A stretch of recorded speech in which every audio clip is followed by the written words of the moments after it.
Hello and welcome to the Minimum Competence episode for Friday, April 28th, 2023. I'm your host for today, Andrew Leahy, a tax and technology attorney from New Jersey. In today's episode, we have an Ohio prisoner suing Norfolk Southern, a federal appeals court upholding voting restrictions in Florida, what law schools won the job market in 2022, Hyundai using child labor in Alabama, and a beautiful canary named Mike Pence sings for a grand jury. Let's phone this one in and hit the beaches where, if we look out at the horizon intently, we'll just barely be able to make out the silhouette of today's legal news. An Ohio prisoner, Joshua Turner, has filed a lawsuit against Norfolk Southern over his alleged exposure to chemicals from the February derailment of a freight train operated by the company in East Palestine, Ohio. The lawsuit claims that his rights under the Eighth Amendment of the U.S. Constitution were violated, seeking compensation for health concerns, including respiratory issues and skin rashes. Norfolk Southern has not commented on active litigation, including the proposed class action lawsuits filed by residents and businesses living near the crash site. The company's CEO has committed to addressing the impacts of the derailment more generally. A federal appeals court has upheld several voting restrictions in Florida that had been challenged by civil rights groups. The laws, signed by Governor Ron DeSantis in 2021, limit the use of ballot drop boxes, ban third-party organizations from collecting voter registration forms, and prevent people from engaging with voters in line. A lower court judge had previously found the laws to be racially discriminatory, but the appeals court disagreed, ruling that there was no evidence that lawmakers deliberately targeted black voters. The appeals court also threw out the requirement for the state to seek court approval for changes to the provisions.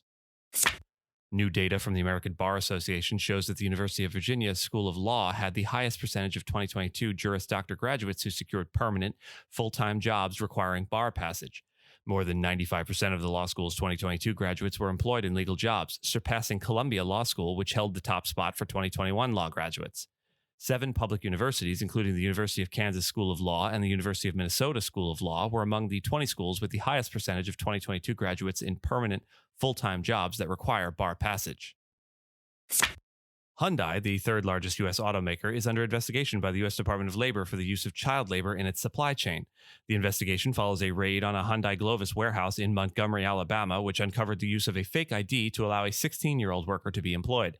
The boy, a migrant from Mexico, had allegedly been hired by 3 local staffing agencies who have each paid fines of $5,050 for violating child labor laws. The investigation is part of a wider probe into child labor within Hyundai's supply chain, which began after Reuters first reported on the issue last July. I will ask that you note the fine there for a child labor law violation. $5,050. Seems a little low. Former Vice President Mike Pence has testified for over 5 hours before a federal grand jury investigating the aftermath of the 2020 election and the actions of then-President Donald Trump and others. This marks a momentous occasion as it is the first time a vice president has been compelled to testify about the president he served beside.